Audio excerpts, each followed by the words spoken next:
Turn off that pesky AC. Hello creators, how are you doing today? Welcome to another video. First and foremost, I want to say thank you for getting the last one to 10 likes. Because of that, you guys have unlocked another video. And I got a really great question from a viewer. As a matter of fact, I know this individual personally. He's a great guy, great content developer. He has gone through some struggles, but he sends in a really great question I think is fantastic for us to take a gander at and actually talk about it a little bit, because I find this information that usually is surrounding this question can be contradictory, and I've experienced this in the past, so I kind of want to talk about it. Here's his question. Ignore the whole mumbo jumbo there. He's a great guy. I'm just going to go to the question. So my question is, have you ever experienced a moment where you felt that content creation isn't your thing and you wanted to give up? If so, what did you do to bounce back, and what do you suggest for other content creators to do if they ever start to feel like giving up on content creation, even if it's the number one thing they love doing? This right here is a very important question, and the reason why it's a very important question is because there is always going to be a situation in content creation where you just grow exhausted for it. I'll give you an example with myself. Yes, there have been multiple moments where I wanted to give up on content creation because in all reality, it wasn't working for me. The work that I was putting into it, I just wasn't getting that back. I wasn't being reciprocated back from content creation from the industry in itself, and I found that it just was a waste of time. The thing is that usually when that happens, for me specifically, that to me is very early signs and indication of burnout. If something just isn't working for me, I'm getting frustrated with it, I try to progress with it, I try to push on with it. For me, that idea right there is identified as burnout.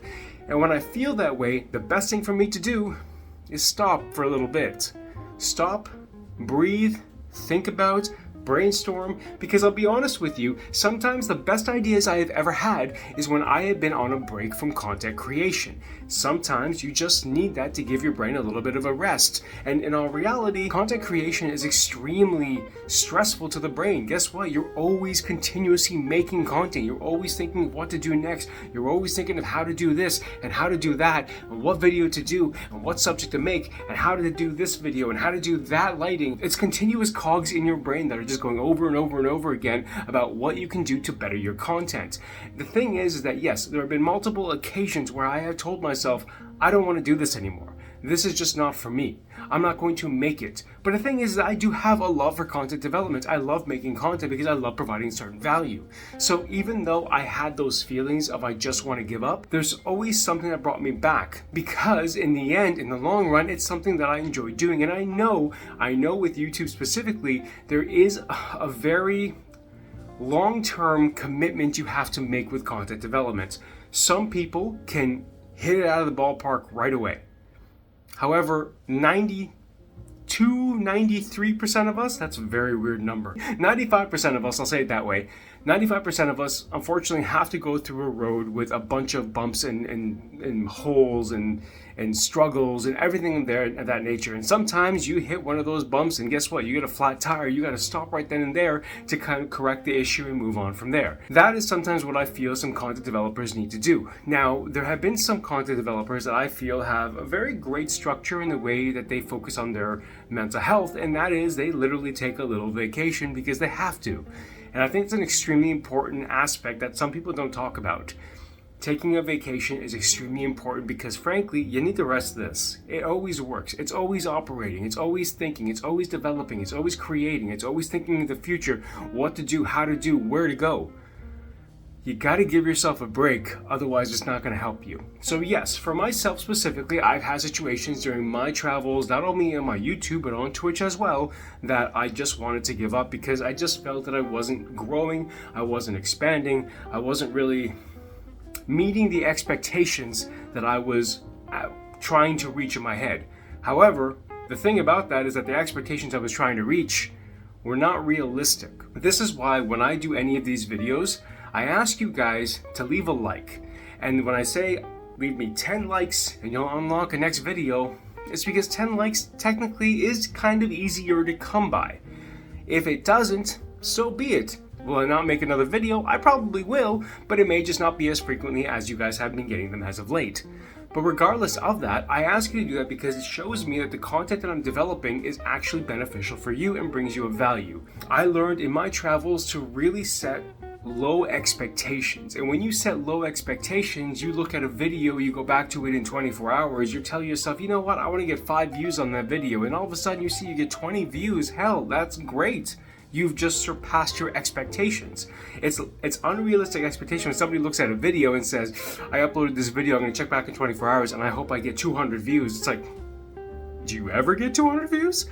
So it's one of these things where you got to set realistic expectations. Once I started setting realistic expectations, I kind of discovered that doing this for the purpose of enjoying it and not really expecting to grow continuously because of this is something that I have learned to appreciate. But my circumstance is different than others. This is something you have to take into consideration here, okay? I have a full-time job. I have a job that allows me to have everything that you see around me. I'm very lucky in that aspect. Some people do not have that luxury to be able to say, I have a full-time job that allows me to be able to afford the place I'm living in, and I do this just for shits and giggles.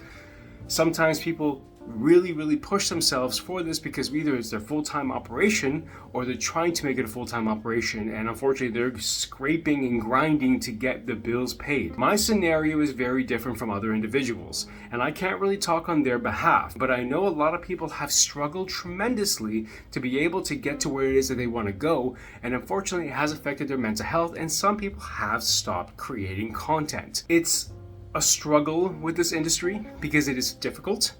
Because not only do you have to develop content, and we spoke about that with the different type of expertise that you need to have under your belt, but just in general, promoting that content, networking, getting to know people around, getting to actually connect with other people for making them want to watch your content is extremely difficult. And that's, again, another full-time job because you're a social media manager and a community manager. That's just fun, isn't it? Overall, there have been moments where I wanted to quit. I set low expectations for myself and my content, and it became very appealing to me to make content because I wasn't expecting much out of it. There are some people that can expect a lot of their content because they're trying to grow, but there's other ways about that by creating more shorts, trying to get more content out there, doing more clips, taking streams and clipping that beyond belief and doing 2 to 3 clips a day, both on YouTube and on TikTok or any type of social media platform that you utilize the majority of the time. Unfortunately, you got to put in the time. If you truly want this to be a success, you have to put in the time. For myself, I still do casual streams here and there. Obviously, I have a little baby. I don't have all the time in the world anymore. I did see success when I was really streaming almost every single day, and I was sticking to one game, and that was Sea of Thieves. And I enjoyed that, don't get me wrong. And then my old ass brain was like, oh, let's get motion sickness every time we play this game. Great. I did see success when I was doing this more frequently. Having a consistent schedule is very important to be able to see that you are consistent with the product that you're outputting. I've been lacking on that, I know I have, but again, that's also coincides to how I know my content works specifically to help my mental health. I cannot maybe always stick with a schedule when it comes to YouTube uploads, but I can stick with a schedule when it comes to streams. So it's kind of a balance in all reality, regardless of the content that you're trying to develop. The final part of that question was, how do people bounce back? It's hard to say because everyone is different. For myself, I bounce back by giving myself a little bit of time to think about the content that I want to output. And I'll be very sincere with you, I was a perfectionist when it came to my content. However, and I'll get into this into another video, when you think of perfectionism in content, you're pretty much setting yourself up for fail. And the reason why is because someone can take 2 days to make a piece of content, upload it, and absolutely do crap with it and feel horrible that they spent 2 days making this great video that they thought was great. And then you can have somebody else record content on their phone, like I'm doing right now, and upload it without editing or anything of that nature, and then get 3-4 times more views because of how different the format is. And they've also taken this and uploaded more content. They've focused more on shorts. They've had different type of methodologies where they sharing that content around, where as the person who did perfectionism uploaded it one place, didn't have shorts, didn't have cuts, didn't have anything. They just thought the video was great and they're going to upload it, and it did just horrible. Bouncing back is one thing, but also identifying and how to share that content is super important. The methodology to keep yourself in a proper mindset and to be happy of the content that you're getting out there is super important on how you want to come back. And I always say that if you have a method, or you take some time off to yourself and you just want to take some time, you close your brain, you play some games, you hang out with friends, you do whatever it is you do it. because sometimes those situations can bring up some ideas that you never even knew you had. And sometimes brainstorming, writing simple words on a piece of paper, and then seeing all those words together and then trying to connect some of them can bring forth an idea that you never knew you would even think about. So don't stress yourself over too much about always having to make the perfect product, to get the most views, to grow the quickest you can possibly grow. Because unfortunately the situation here is that it's not going to be a very fast approach. It's not going to be a very fast growth. You're not going to explode.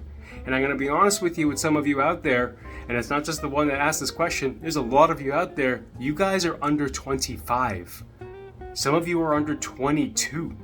Some of you are under 20. You shouldn't be complaining about not exploding right now. I'm a 37-year-old man, and I'm still proud of the content that I've made, and I don't make a living off of this. So understand, you have to kind of get your position in place of where you want your content to be. Be proud of what you're doing, learn about how you're doing it and how you're continuously learning to improve it, and then go from there. You'll eventually find a rhythm, you'll eventually find your product, you'll eventually find your voice. It just takes time to find that voice. And there is nothing wrong with that. And there's nothing wrong with taking a bit of a break to help you here to output the best content on there. Ladies and gentlemen, thank you for watching. I hope you guys enjoyed that. Please do me a massive favor, leave a like to the video and a sub to the channel, as it tremendously helps out. Also, again, if we get to 10 likes, you guys will unlock the next video in this Streamer Help series. So I hope you guys enjoyed too. Please leave a like, share the video out for content creators that you think may need to hear something of these natures, and let me know in the questions below if you have any more content development questions in place. Thank you for watching. Again, make sure to check out that playlist right there where I put whatever the hell I put up there, and make sure to check out us on Patreon as well if you want videos 24 hours earlier. Thank you for watching, and from me to you, make sure to heal, please heal, and I'll see you in the next video.